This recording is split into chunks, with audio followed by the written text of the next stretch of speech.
Olá, boa tarde mais uma vez, a gente está de volta e agora a gente vai continuar a nossa plenária de inovações digitais em saúde. E agora a gente vai abordar um tema quente, o tema do momento, que é a inteligência artificial. Esse é um tema que instiga sentimentos diversos nas pessoas. Tem gente que fica muito empolgada, pensando em todos os impactos positivos que a inteligência artificial vai trazer, não só da saúde, mas em outras áreas. Mas tem um outro sentimento que é o do medo. O que vai acontecer com a sociedade? O que vai acontecer comigo? Eu vou ser substituído como um profissional de saúde? Particularmente na radiologia, que é uma área onde a inteligência artificial já está presente há mais tempo, foram feitas previsões há 5 anos atrás de que hoje já não teria mais nenhum radiologista atuando, e essas previsões foram totalmente erradas. Para a gente aprofundar esse tema de inteligência artificial, a gente tem 2 convidados incríveis com a gente hoje, que são líderes na transformação e na aplicação da inteligência artificial aqui no Brasil, que são o professor Xiaolong Wen, que é professor da disciplina de telemedicina da Faculdade de Medicina da Universidade de São Paulo, e o Dr. Felipe Veiga, que é diretor médico de informática e imagens médicas do Hospital Sírio-Libanês.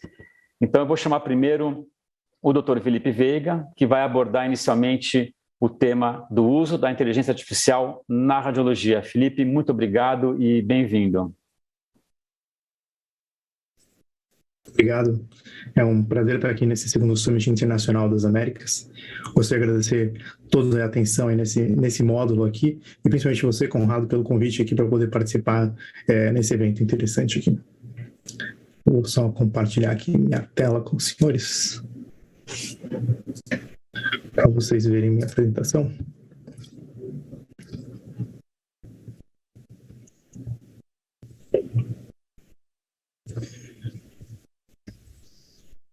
Bom, eu acho que o Conrado deu uma excelente introdução sobre a inteligência artificial e o que a gente tem, qual que é o grande que os anseios que foram feitos em relação a isso. Eu acho que o objetivo da minha apresentação vai ser a gente trazer isso para o mundo real, a gente contextualizar e falar coisas que estão disponíveis hoje, para que a gente entenda quais são as suas limitações e suas vantagens, tá? É importante falar que, como eu vou falar aqui de inúmeros vendors e produtos, eu não tenho nenhum conflito de interesse com nenhum deles, né? Por um contexto que é preciso se entender que nós temos uma transição de gestão. Experiência e intuição continuam e sempre vão ser muito importantes, principalmente para você conduzir, seja uma determinada instituição, um determinado grupo de pessoas ou um projeto.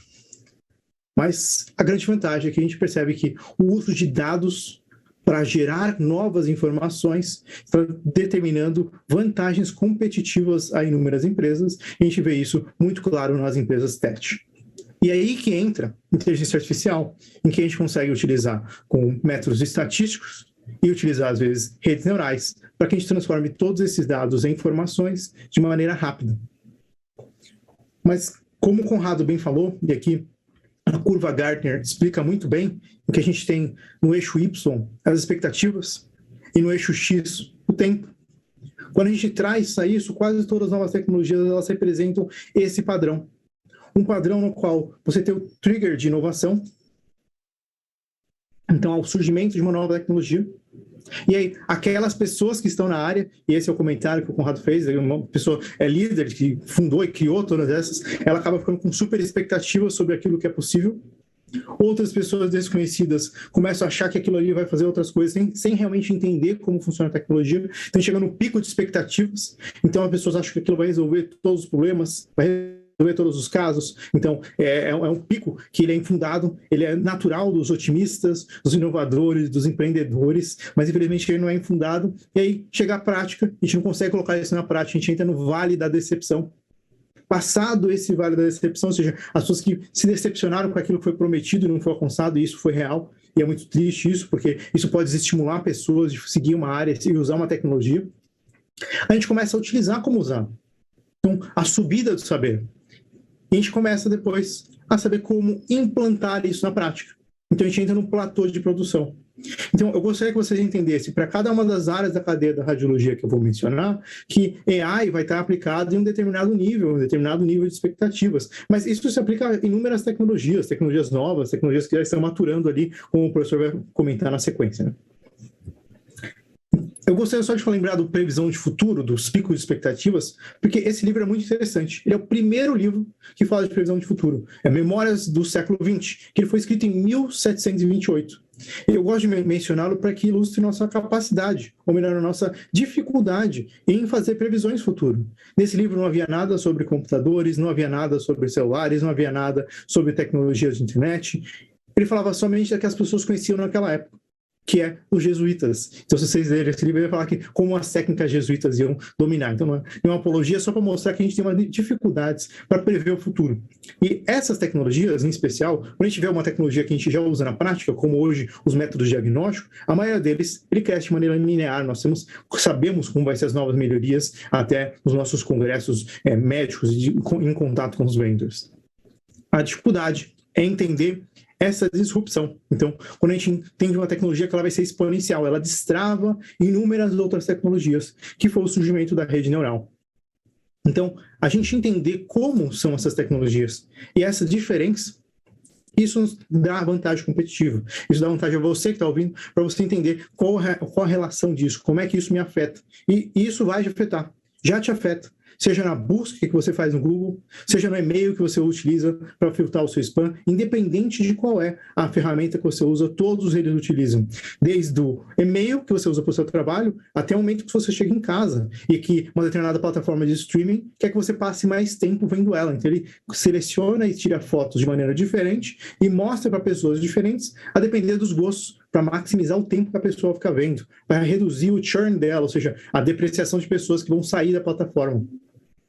E quem não viu pela primeira vez, hoje já é muito comum, parece mágica quando você faz uma imagem de uma determinada língua estrangeira virar uma língua que você conhece no seu celular, né? Então, esse impacto é universal. E a gente consegue ver isso. Você veja o Facebook descontinuando essa semana por pressões societárias. E eu acho que isso é muito positivo. Todos nós ouvindo, não apenas pessoas que trabalham na área, devemos ser críticos dessas tecnologias, porque elas vão afetar toda a nossa cadeia.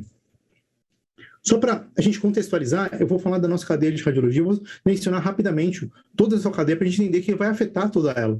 Desde o momento de pertinência do exame, então eu estou falando de não fazer o exame incorreto para a pessoa que não precisa, e não deixar de fazer o exame para a pessoa que tem benefício, da solicitação do médico, de forma de agendar de maneira inteligente, ou seja, eu prever pacientes que vão faltar, prever pacientes e fazer ações em relação a esses pacientes, na determinação de protocolo no exame, que aqui no Brasil nós somos muito mais protocolares que os americanos, mas eles gastam um tempo significativo em saber qual é o melhor exame para aquele paciente. Na realização do exame, então, ou seja, você vê como aquele exame vai ser realizado, você utilizar ferramentas que vão acelerar para o biomédico, para o técnico, para ele fazer o exame mais rápido, de maneira mais segura. Não só isso, reduzir dose, reduzir tempo. Para pós-processar, ou seja, pós-processar de maneira a segmentar os órgãos, fazer cálculos automáticos que hoje levam um tempo significativo para o médico. Da maneira de armazenar, e aí eu coloco as ferramentas de PACS, RIS, que vão ser modificadas na maneira de priorizar os exames. A gente não só usar regras de negócio, como os pacientes de pronto atendimento, mas também os achados de imagem pré-interpretados. De coisas que nós já usamos na prática do relatório médico, ou seja, você tentar acelerar o médico para que ele consiga fazer mais relatórios de uma maneira mais segura, para que ele consiga gastar menos tempo digitando, mais tempo passando essas informações. E outras formas, como distribuição do laudo, comunicação médico-paciente, de facilitar a interpretação de relatórios e de controle de qualidade, né? Então, toda essa cadeia de valor da radiologia, a gente pode falar e toda ela vai ser afetada.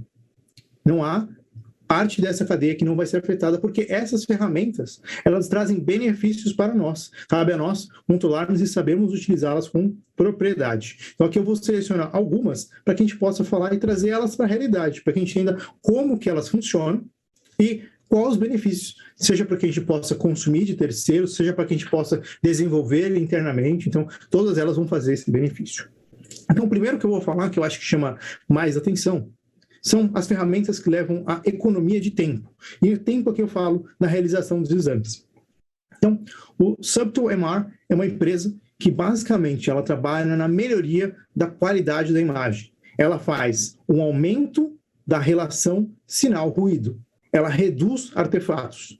E isso é muito interessante, porque eles usaram um banco de dados de imagens pareadas, então eles usaram as imagens, a verdade, com alta qualidade, e as imagens de treino com baixa qualidade. Isso permite com que todos nós, players da saúde, conseguimos adquirir essas imagens com baixa qualidade e fazer o upscale dessa imagem, igual é feito na TV, só que sem essas ferramentas, com a ferramenta de inteligência artificial. E isso é muito importante, porque deve ser feito com muita propriedade, validado, testado, para que a gente não gere novas lesões que são falsas para o médico, nem que sumam lesões existentes que seriam vistas no exame anterior. Mas pensem, se a gente consegue reduzir o nexo do exame, melhorar a qualidade, e não só isso, você conseguir fazer o exame mais rápido, com uma equipe melhor, basicamente você está comprando um novo equipamento. E essa tecnologia é bem interessante porque ela funciona como um SaaS, ou seja, você pega um exame que você fez em um determinado equipamento, e de qualquer equipamento, e manda para esse serviço que vai fazer a melhoria desse equipamento, lógico, depois de anonimizado, etc., mas vai devolver as imagens de volta, ou seja, você tem um ganho de imagem sem necessidade de toda a infraestrutura para isso. Outros players conhecidos que fazem exatamente a mesma coisa, muito semelhantes, tem o GEC, tem o Air Recall, que faz basicamente a mesma coisa, só com software local, ou seja, você compra o hardware para fazer esse pós-processamento, não tem os gargalos locais, mas lógico que o modelo de negócio difere em relação ao anterior, né? Então estou falando aqui de, para deixar muito claro, CAPEX versus OPEX, né? E qualidade do software para os seus pacientes, né? Que precisa sempre ser testado. E o Deep Resolve, dos conhecidos aí da Siemens, que faz melhoria usando as imagens RAW. Então, esses são casos reais de produtos comerciais que são usados para melhorar a nossa prática. Então, eu acho que esse é um uso extremamente positivo dessas ferramentas de inteligência artificial. Então, eles escolheram em parceria com a indústria, com bons gestores e com médicos, coisas que melhoram a capacidade nossa de atender mais pacientes, de buscar mais pacientes e fazer os exames melhor com menos incômodo. Lembrar que muitas vezes exames como esses podem levar muito tempo dentro do paciente, dentro da máquina, né? Então, essas ferramentas são comercialmente disponíveis.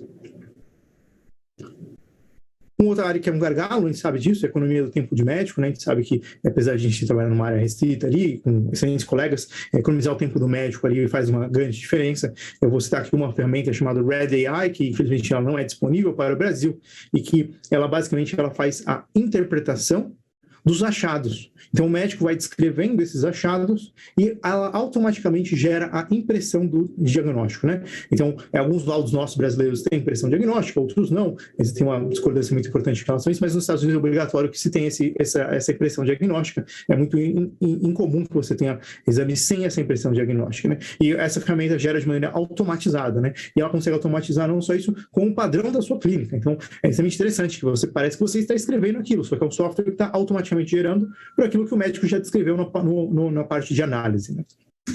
Citando aqui uns colegas brasileiros aqui, então o Yara Health é uma ferramenta de reconhecimento de voz que utiliza a inteligência artificial em cima de uma API do Google para fazer essa interpretação do texto falado e convertendo ele em texto, né? Então, é basicamente aquilo que nós já usamos no nosso celular, nós já estamos acostumados, mas na radiologia, você treinar isso com um banco específico, com melhorias específicas, nós sabemos que reduz erro de ortografia, de concordância, melhora a interpretação, o médico descreve mais, escreve melhor e passa mais tempo olhando para a imagem e não para o editor de laudo, que apesar de ser o produto final, é importante que ele passe a ter o tempo na sua atenção naquilo que traz mais valor, que é fazendo o diagnóstico na sua área de expertise.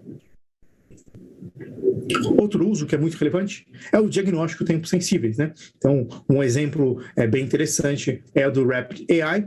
Então, o Rapid AI foi um dos precursores nesse uso, nesse diagnóstico, em que, baseado em pacientes que têm AVC, você consegue calcular a área de perfusão para esses pacientes, e com isso você consegue ver a área do cérebro de AVC isquêmico que morreu e a área que está em risco de morrer. E essa diferença, a gente sabe que se a gente consegue calcular ela em tempo hábil, a gente consegue fazer protocolos de trombólise no paciente, ou seja, eu consigo aumentar a janela que eu consigo tratar o paciente e recuperar parte desses neurônios, né? Então, isso é muito interessante, porque isso levava muitos minutos para o médico, médicos muito hábeis iam levar muitos minutos para fazer isso aí, e o software faz isso em segundos. Então, na mesma hora que você tem um neurologista, um radiologista discutindo, um software como esse faz um impacto gigantesco para o cuidado e desfecho desses pacientes. O mesmo, de maneira muito semelhante, o Visa AI, que merece muito mérito, se vocês verem no site deles, eles focam nos desfechos. E isso é muito relevante para vocês entenderem que quando você foca no processo, você vai falar da acurácia do modelo. Quando você foca no desfecho, você consegue falar que você reduz em X minutos o tempo de diagnóstico. E isso é muito diferente, faz todo o impacto possível para que você tenha um desfecho melhor e para que o gestor tenha confiança que aquilo foi testado e vai assegurar o desfecho possível. Softwares que fazem dupla leitura, então estamos falando aqui de coisas que vão reduzir, então chance muito provavelmente de câncer, né? Então um exemplo aqui é o Therapixel, que faz uma segunda leitura de um relatório de mamografia, então depois que o médico, antes de assinar o relatório, ele consegue ver o que o software pensou para que ele possa ter uma segunda leitura, né? Então é como se tivesse um segundo radiologista fazendo isso, né? Em áreas em que o custo do dólar e o custo do radiologista é proibitivo, você fazer isso, você tem evidências que melhoram a qualidade, como no passado nós fazemos para melhoria de qualidade para dupla leitura. Mesma coisa, o software da Cheiron, que é o Mia IQ, que não só isso ele faz, além dessa parte de detecção, ele faz a triagem para que você veja primeiro os pacientes com maior risco de ter câncer, né? Então, de novo, acelerando o diagnóstico para sistemas verticais, né? Você quer que o paciente chegue na biópsia o mais rápido possível, mas não só isso, fazer a leitura com câmara clara, né? Para achados incidentais, que são algo relevante, então o médico não estava olhando exatamente para aquilo, e aí você ser capaz de detectar alterações. Então, uma das ferramentas interessantes é o AIDOC, que está em fase de research, que consegue detectar tromboembolismo pulmonar, não só em exames para o exame de tromboembolismo pulmonar, na tomografia, mas também em exames de abdômen. Então, você tem um exame que você não foi feito para tromboembolismo pulmonar, mas alguns pacientes vão ter. Então, esse é uma das outras ferramentas que é capaz de detectar e faz a diferença.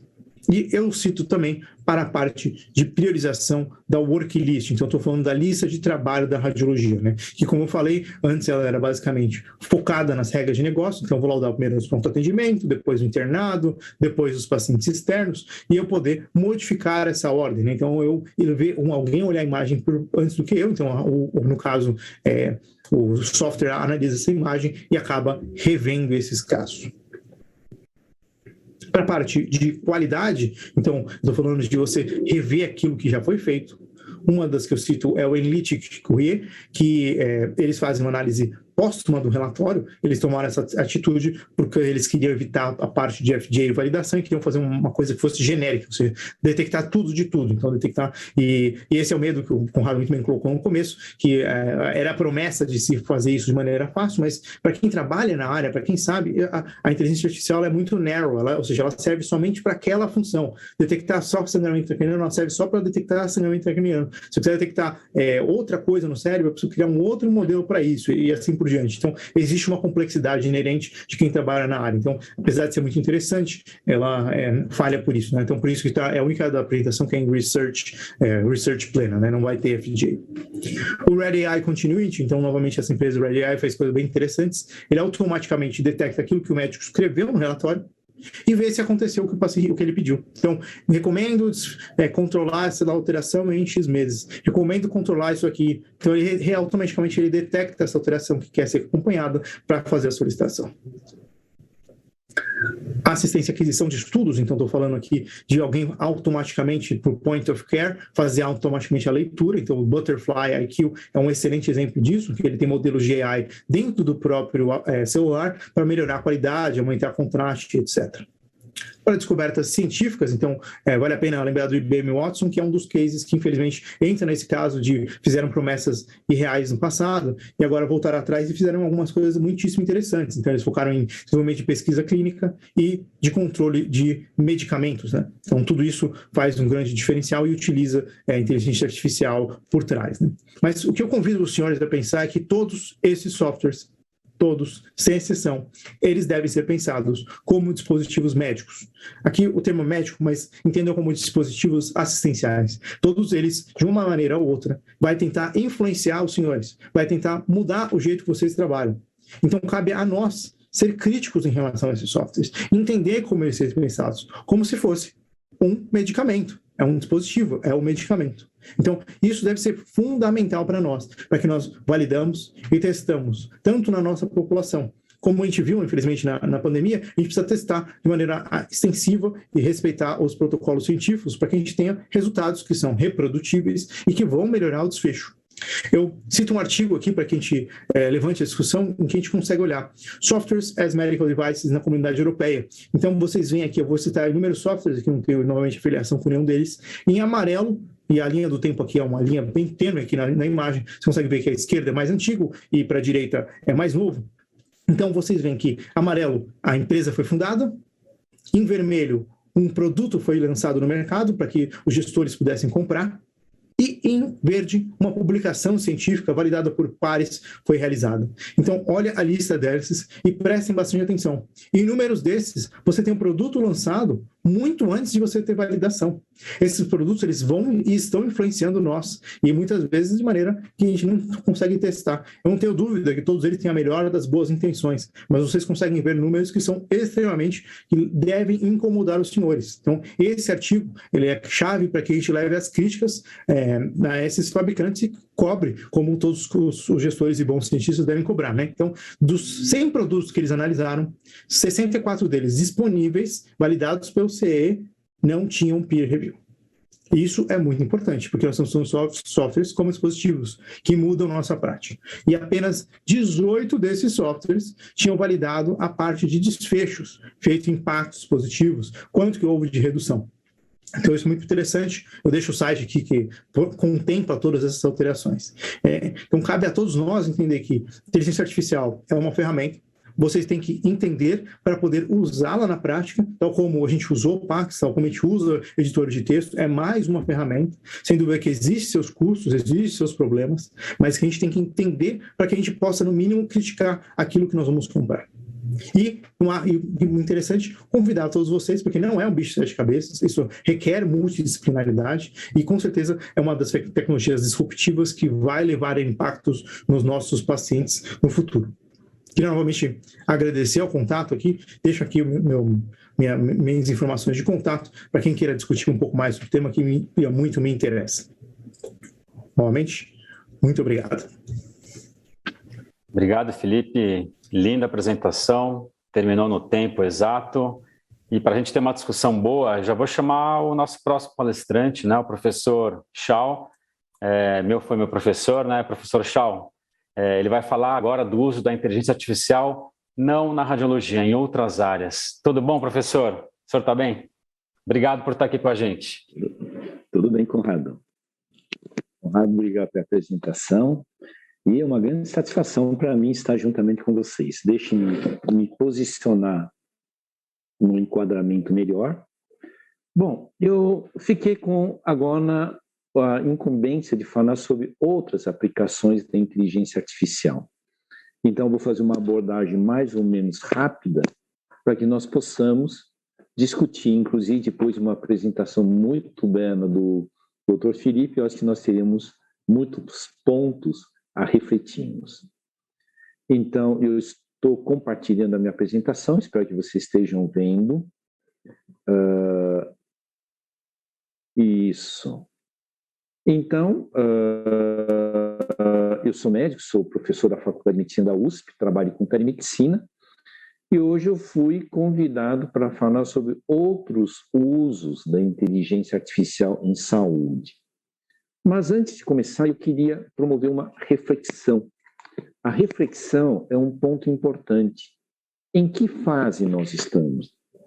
Eu diria que hoje nós não estamos na fase exatamente da transformação digital, nós estamos na fase da aceleração da inclusão dos processos digitais, que é a simplificação, a facilidade de acesso, porque a transformação digital ele ocorreu antes, inclusive a palavra inteligência artificial.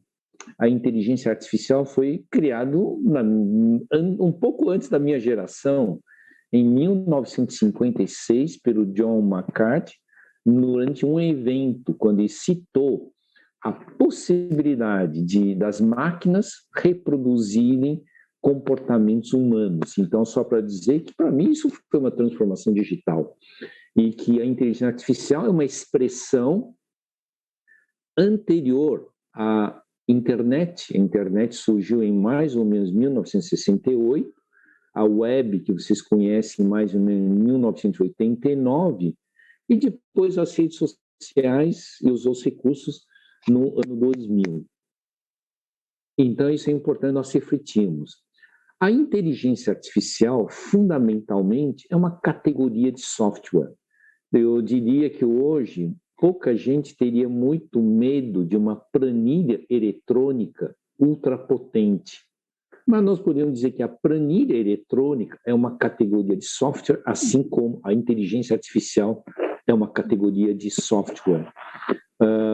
O Dr. Siri fez uma abordagem muito específica, dizendo a inteligência artificial que nós temos hoje, não existe inteligência artificial genérica, existe apenas as inteligências artificiais específicas, para propósitos específicos.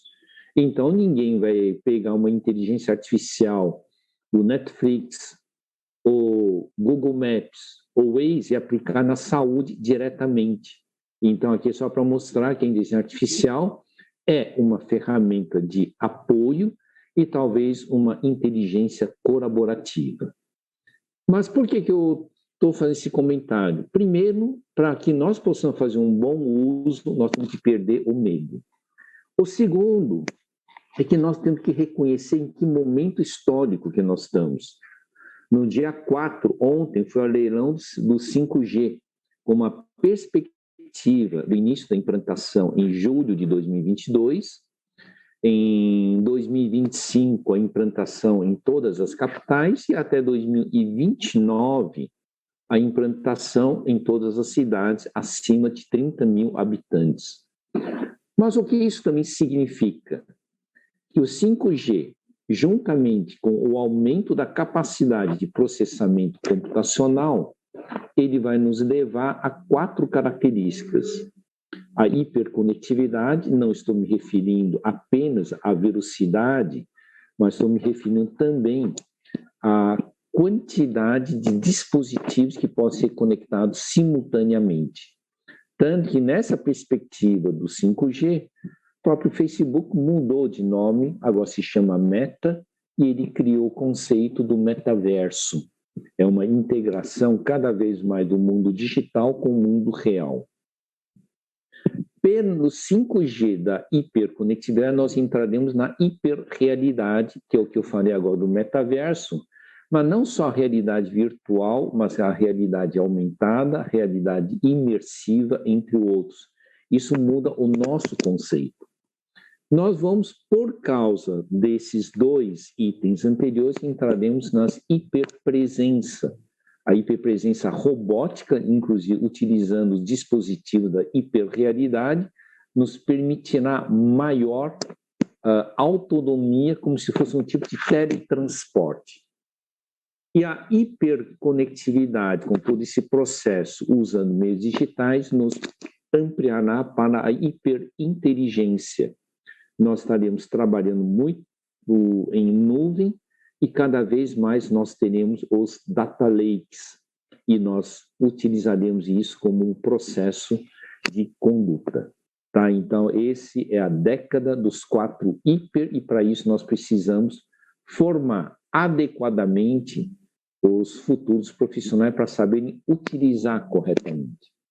A questão não é o medo pelo 4.0, inteligência artificial, robótica ou outro.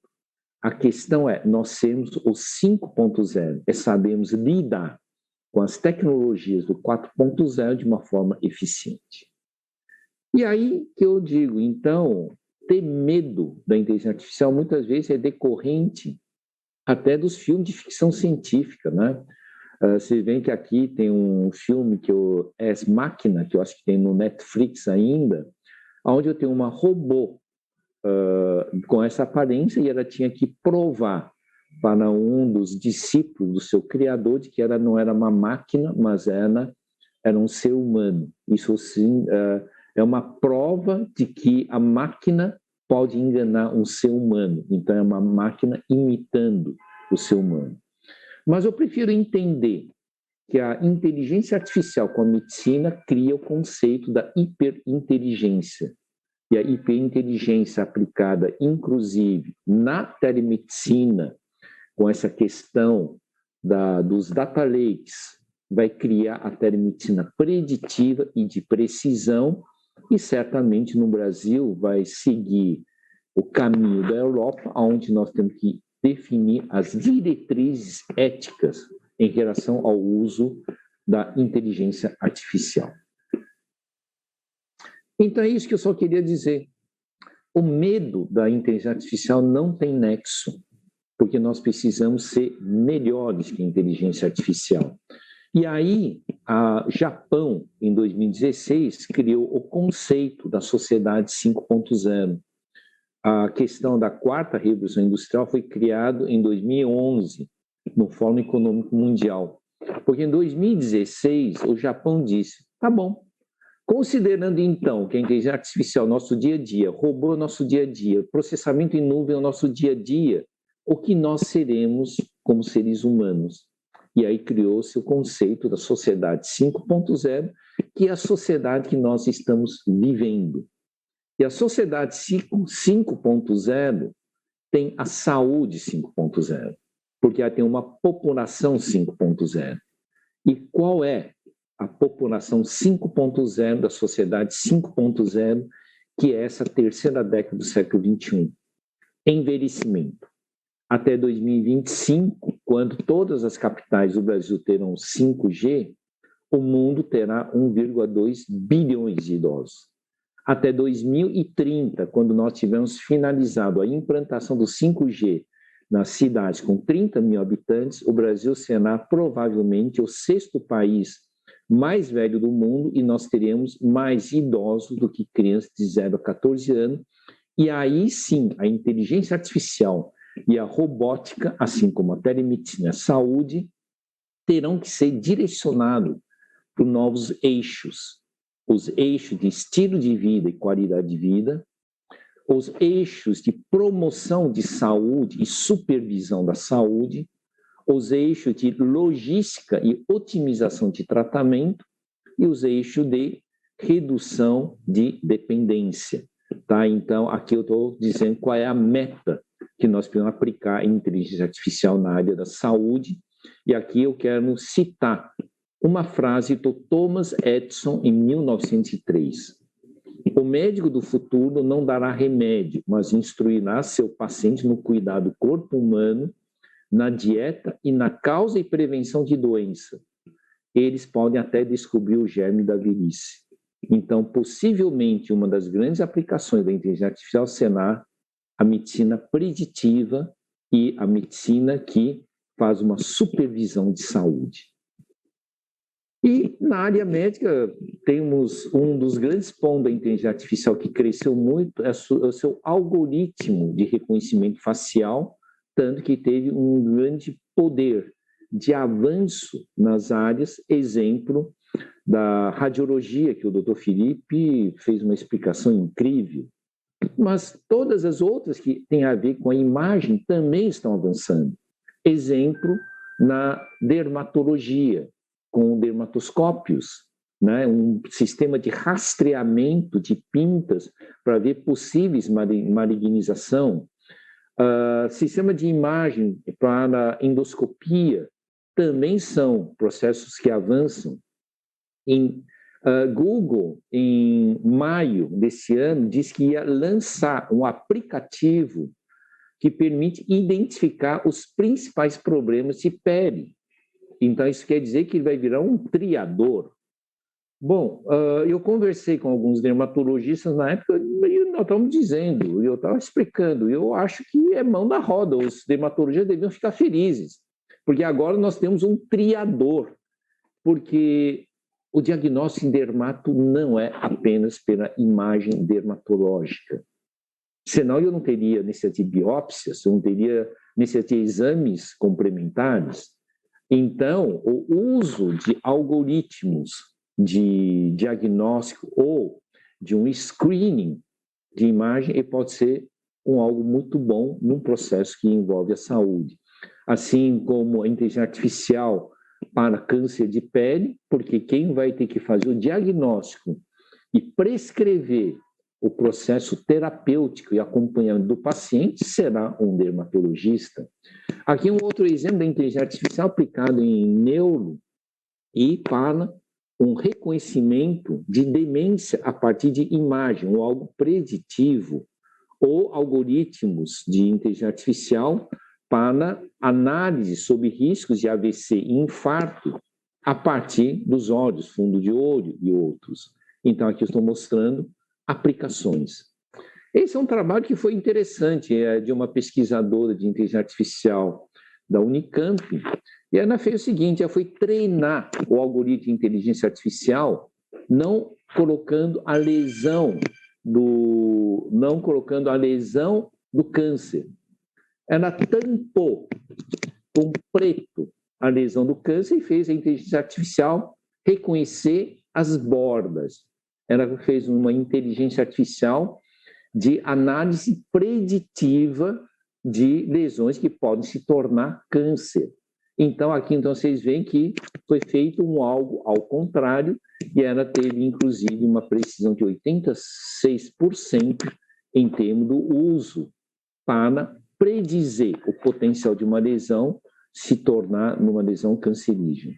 Esse é outro exemplo de inteligência artificial aplicada em nefrologia, integrando todo um processo, inclusive checando imagem, laboratório, lâminas de anatomia patológica e outros, para predizer os riscos de lesão renal aguda.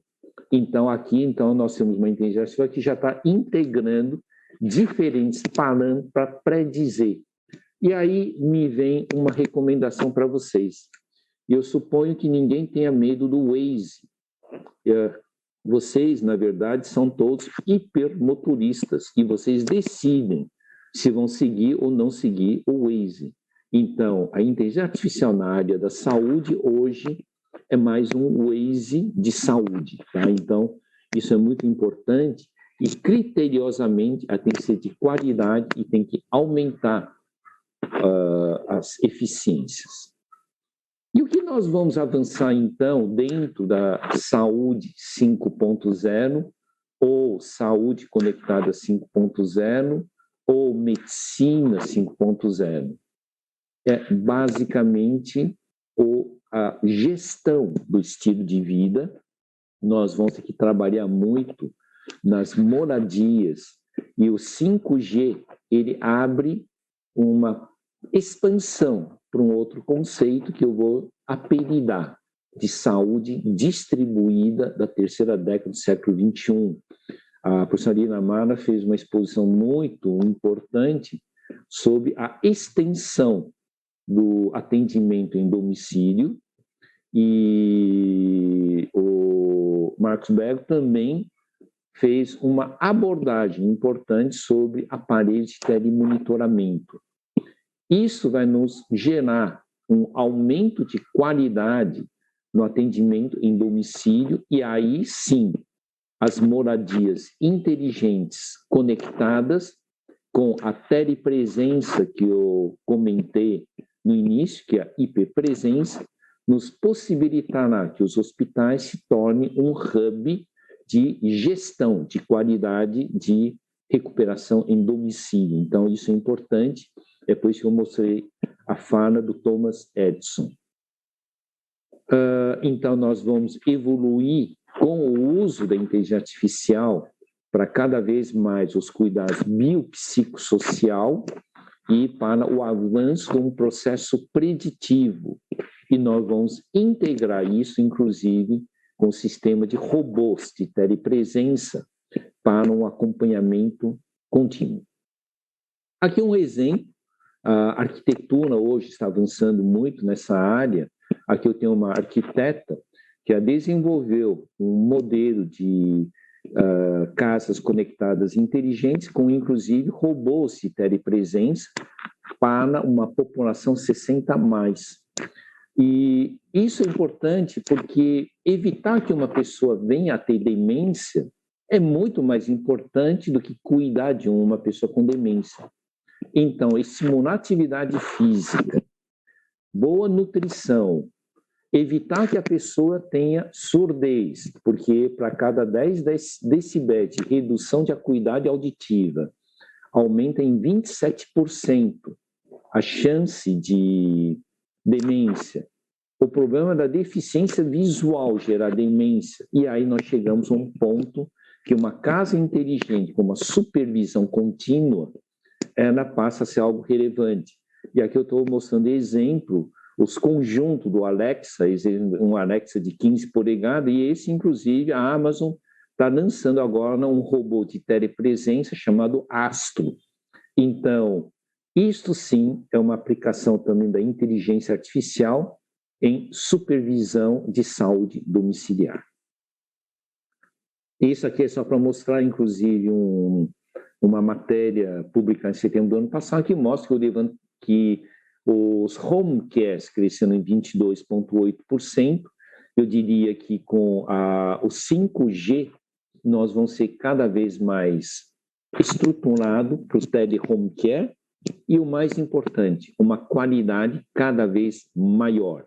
Então, talvez a saúde desta década para a sociedade 5.0 seja o estilo de vida e a garantia da manutenção da qualidade de vida e da saúde usando inteligência artificial dentro de domicílio e usando os equipamentos de monitoramento, os wearables.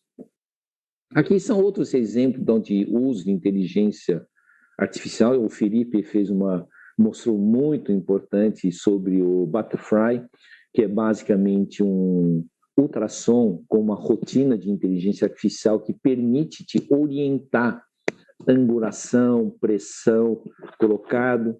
Isso aumenta em quê? Exemplo, que um médico de atenção primária possa fazer uma primeira varredura por ultrassom como parte do exame propedêutico. Então, você vê que a inteligência artificial melhora uma qualidade.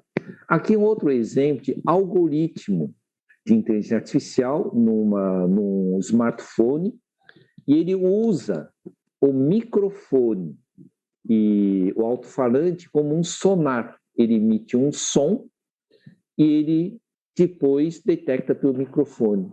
Ele tem um indicador de acerto de mais de 95% em detecção de líquido na orelha média, portanto, inferindo-se otite média via um sonar. Então, aqui nós não estamos usando exatamente um otoscópio.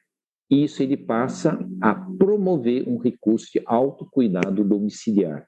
Assim como a parede ECG, aqui em forma de uma plaquinha, que ele, quando colocado em tornozelo ou no joelho, ele permite fazer as derivações AVR, AVF, AVL. Ele usa um algoritmo de inteligência artificial para fazer o processo dos registros. E assim como já foi dito, a questão dos smartwatch com algoritmos para a detecção de arritmia. Certamente tudo isso precisam ser validados, tá? Então, estou quase encerrando, só para colocar aqui, então, inteligência artificial em sistema de robô para tratamento de idosos com Alzheimer. Então, já detectaram que quando os idosos são submetidos a bichinhos, criam um laço afetivo, isso diminui a ansiedade, depressão e outros. Então, um outro exemplo de uso terapêutico da inteligência artificial em robô. Então, agradeço por esse momento e fico à disposição para debate. Professor Shaw, muito obrigado, muito legal, adorei a metáfora do Waze, né? Então é algo que vai nos ajudar e a gente decide o rumo a tomar. Achei simples e fica claro para todo mundo, né? Gostei bastante. Eu vou fazer a primeira pergunta para o Felipe, tá? Felipe, onde você acha que a inteligência artificial está hoje no ciclo de Gartner, no Hype Cycle que você mostrou? Você acha que está num ponto só ou são vários pontos de acordo com o aplicativo? Qual que é a sua opinião em relação a isso? Acho que são vários pontos decorrados, então cada aplicação vai estar no seu determinado nível, né? Então a gente vê que quando a gente olha as primeiras que eu mencionei, né? Então softwares que reduzem o tempo de aquisição de máquinas, né? Então hoje é algo que a gente tem que comprar, né? Então a gente tem que ir ativamente atrás.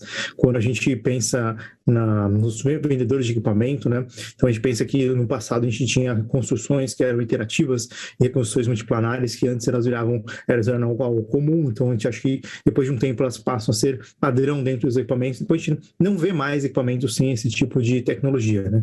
Então eu diria que elas estão na transição do subida do saber, nós sabemos utilizá-las e estão começando a entrar no platô de produção. Se a gente começa a comprar elas comercialmente viáveis, tecnologicamente testadas em determinados lugares, a gente precisa continuar testando, mas a gente tem que saber que elas estão em determinados níveis, né?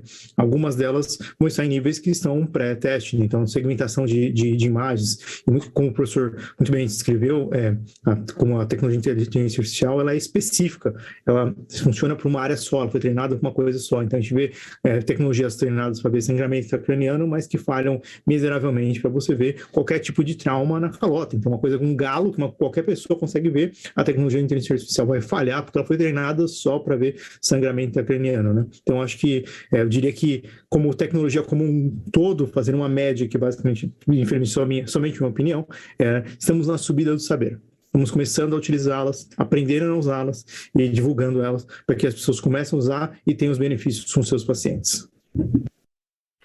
Obrigado, Felipe. A minha próxima pergunta é para o professor Shao e vai ser sobre o radiologista. Como eu sou radiologista e você também, Felipe, a gente tem conflito de interesse e o professor Shao é neutro, né? Professor Shao, a radiologia é digital há 20 anos, né? Eu lembro que em 2003 a gente instalou o PACS no HC e lá a gente começou a ser digital, então há 18 anos no Brasil, nos Estados Unidos é um pouco antes.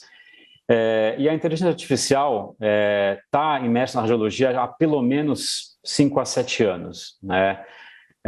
O radiologista, ele de um lado enxerga que ele vai ter uma posição de destaque no futuro da medicina, né? Se hoje o radiologista já é um consultor de muitos médicos, ele é o médico dos médicos, né? Ele é um consultor, ele acha que através da análise de muitos dados de diversas maneiras, ele vai poder ser um gerenciador de informação do paciente e ajudar diversas especialidades médicas a tomar informação.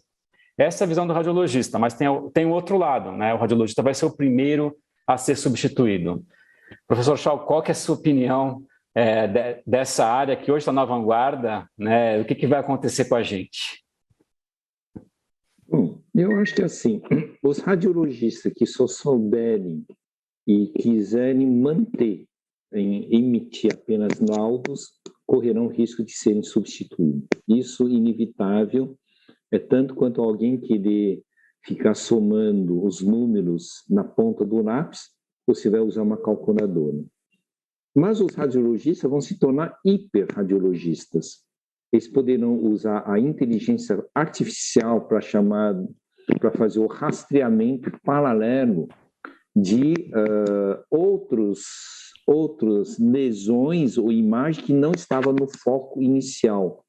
Pode usar a inteligência artificial para associar a imagem radiológica, por exemplo, com a patologia, endoscopia e vários outros, para elaborar todo um processo mais complexo. O radiologista poderá usar, inclusive, a inteligência artificial para, inclusive, começar a criar em sistema de radiologia 3D, com simulação, talvez laudos com contextualização clínica. Então, os novos radiologistas não se contentarão apenas com essa questão de emitir um laudo e falar uma análise preditiva de uma forma mais complexa, envolvendo multidados integrado com o sistema de imagem. E talvez um outro ponto que eu acho a inteligência artificial formidável é fazer o acompanhamento temporal. O temporal em relação às partes das imagens. Então, eu não vejo a inteligência artificial como o destruidor dos radiologistas. Eu vejo a inteligência artificial como o provocador para surgimento de uma radiologia muito mais precisa, muito mais integrado com diversos dados e que possa, inclusive, fazer um acompanhamento temporal de um paciente e, quem sabe, associar as imagens com, inclusive, imagens por regiões geográficas por causa das suas características endêmicas e outros. Então, é assim que eu vejo a inteligência artificial para dermato e para radiologia, e eu diria que eu até ficaria muito feliz. O que nós precisamos agora é ensinar melhor os futuros radiologistas para explorarem esses potenciais. Obrigado, professor Schau. Felipe, uma pergunta para você agora, né? Você mostrou, acho que uns 40 softwares, né? 40 aplicações diferentes de IA, né? Mundo ideal, né? Gostaria de ter essas 40 plugadas no meu serviço. O problema é que isso custa caro. Como é que você acha que vai se dar a democratização da tecnologia e a aplicação no dia a dia em massa, né? E quem que você acha que vai liderar isso? Vão ser as empresas de PACS? Vão ser empresas de marketplace? Como é que você vê isso para democratizar e baratear a inteligência artificial? Excelente pergunta de quem já está pensando em colocar na prática, né, Conrado? Sem dúvida complexo. Então, uma das vantagens aí que nos deixa ficar na frente, que é a radiologia, é a digitalização que você mencionou, né? E quando a gente olha as demais especialidades médicas e toda a assistência como um todo, né? Como eu mencionei, a gente tem que pensar na cadeia de valor toda da radiologia, né? A grande dificuldade é que existem desertos de dados, né? Desculpe, são desertos de dados. E esses desertos de dados, eles geram problemas, ou seja, você não consegue treinar modelos, você tem dificuldade em modelos de baixa quantidade de dados, e isso gera inúmeras repercussões, né? Então, isso é uma desvantagem que a radiologia e vantagem que a radiologia tem, ou seja, nós temos grande quantidade de dados bem armazenados em silos que foram padronizados há muito tempo, porque a indústria precisou chegar num consenso. Então, o padrão de comunicação é DICOM, o armazenamento é DICOM, a forma de fazer a comunicação com mensagens HL7, ou seja, igual hoje nós podemos trocar e-mail sem precisar saber quem está recebendo do outro lado, né? Com todas as críticas que o e-mail tem para isso, a gente sabe que a pessoa vai estar recebendo aquele e-mail. Então, é necessário que exista essa padronização do protocolo de comunicação de inteligência artificial, e a equipe DICOM está trabalhando ativamente nessa construção, porque quando você consegue trabalhar nesse padrão de comunicação, você destrava várias coisas e permite com que as pessoas se comuniquem e criem no ambiente comum. Hoje, cada empresa de AI acaba criando seu próprio software, sua própria forma de comunicação, e acaba fazendo penduricalhos dentro do PACS, né? Então, mandando mensagens HL7. Quando a gente pensa em colocar isso na prática, acho que, sem dúvida, por isso que eu comecei a mencionar pelos redução de tempo, esses softwares você consegue provar muito facilmente o retorno financeiro, né? Então, como você vê que você reduzir em X tempo, se reduzir em 30% do meu tempo de equipamento e conseguir marcar mais N pacientes a um custo de software conhecido, puxa, então eu já sei que eu vou conseguir ter um retorno financeiro. Então, sem dúvida, esses vão ser os primeiros a serem colocados na prática, né? Seguido por aqueles que geram maior número de quantidade de processos e erros médicos, né? Então, sem dúvida, é aquela que vocês vão querer colocar no começo, né? Hoje a dificuldade é essa, né? Então, cada software vai ter a sua própria forma de se comunicar, vai precisar instalar um instalável dentro do seu sistema, ou vai tentar fazer uma mensagem HL7 para mudar uma determinada corzinha, um determinado flag no seu sistema. Então, quando a gente pensa nesse cenário, por hora, hoje as softwares tentam ter um caminho de todos correrem para tentar fazer tudo. É complexo fazer isso, porque geralmente o custo do software ele também vai fazer o sistema de lock-in, né? Então, depois que você trava um determinado software de AI, você vai talvez nunca queira trocar daquele software usado, né? E quando a gente pensa o custo, ainda mais dessas empresas em dólar, converter elas para o real aqui fica muito caro, muitas vezes não é interessante para eles, né? Porque você precisa da manutenção, precisa acompanhar, né? Precisa acompanhar viés do modelo, viés, implantação, quanto que está o engajamento dos radiologistas, se estão usando, não estão usando, se está usando, por que não está. Então, são milhares de formas de acontecer. Sem dúvida, caminho via marketplace, ele é muito interessante, mas ele requer essa orquestração do cuidado e uma discussão sobre plano de negócio. Então, como que eu faço esse negócio? Como é que eu disponibilizo isso? Vai ser por imagem? Aí a empresa precisa estar apta a pensar que vai pensar via OPEX, e não via CAPEX, e com todas as repercussões tributárias em relação a isso, né? Então, mas acho que esse caminho não é claro para ninguém da indústria. Acho que principalmente a gente vê indústrias e grandes softwares tentando correr, não fazer tudo, e outros fazendo só uma coisa que vai trazer muito retorno financeiro e consegue provar isso, ou retorno de qualidade que também consegue provar isso. Obrigado, Felipe. Professor Shao, você comentou em educação, né? Eu queria discutir um pouco isso, né? A inteligência artificial ela requer várias coisas. Você tem que treinar os algoritmos, você tem que monitorar os algoritmos, você tem que fazer análise de discordância, feedbacks, e você também precisa ter especialistas médicos para fazer o treinamento. Então, é uma combinação entre gente técnica e especialistas, seja na dermato, na oftalmo ou na radiologia.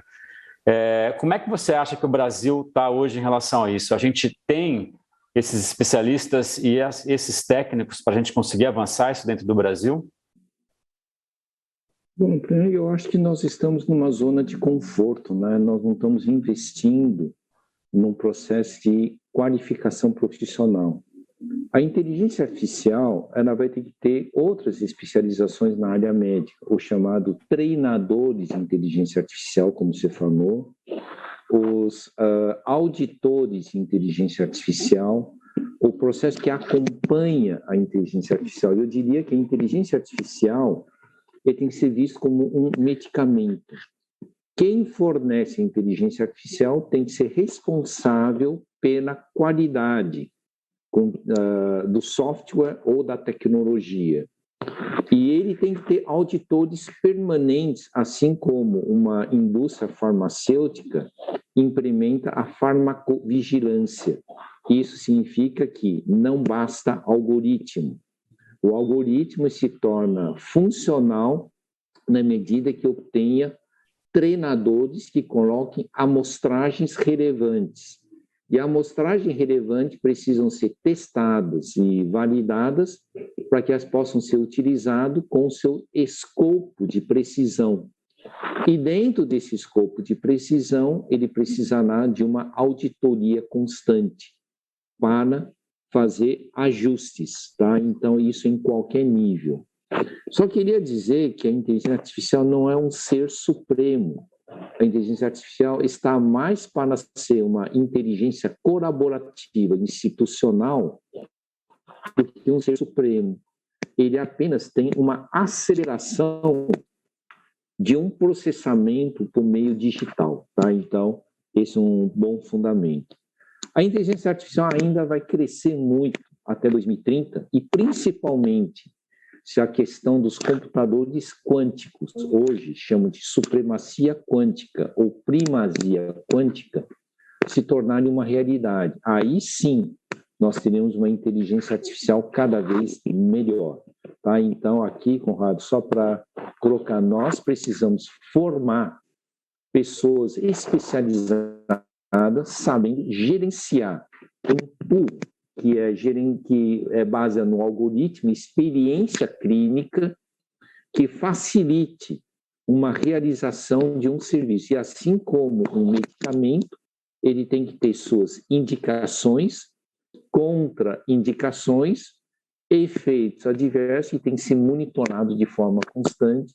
E eu acho que você abriu uma pergunta que aí eu jogo de volta.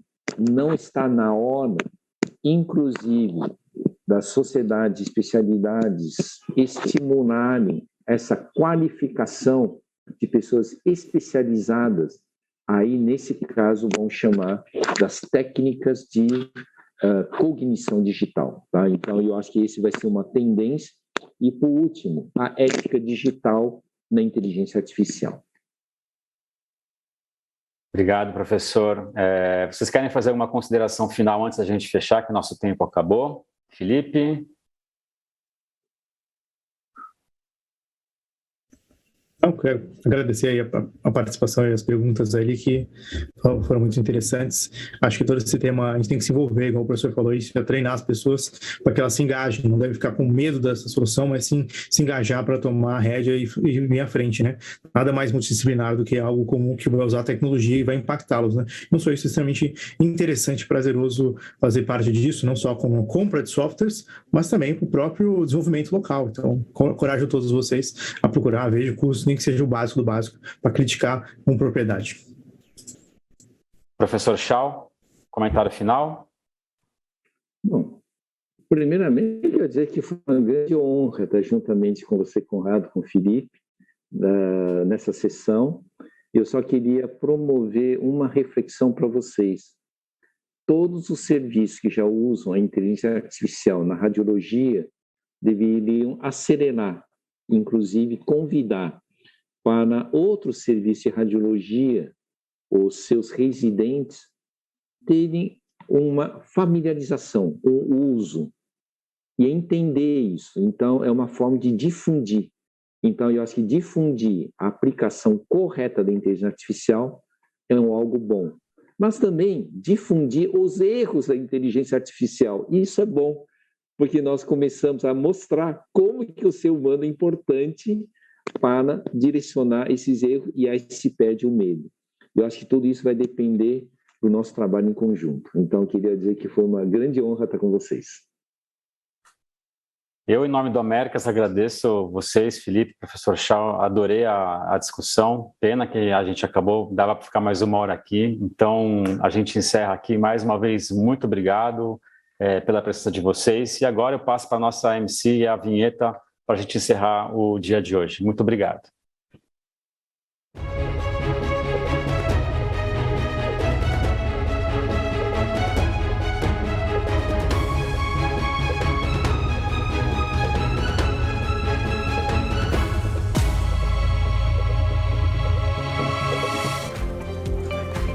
Como prometido, eu estou de volta para encerrarmos juntos esse primeiro dia do 2º Summit Internacional Américas.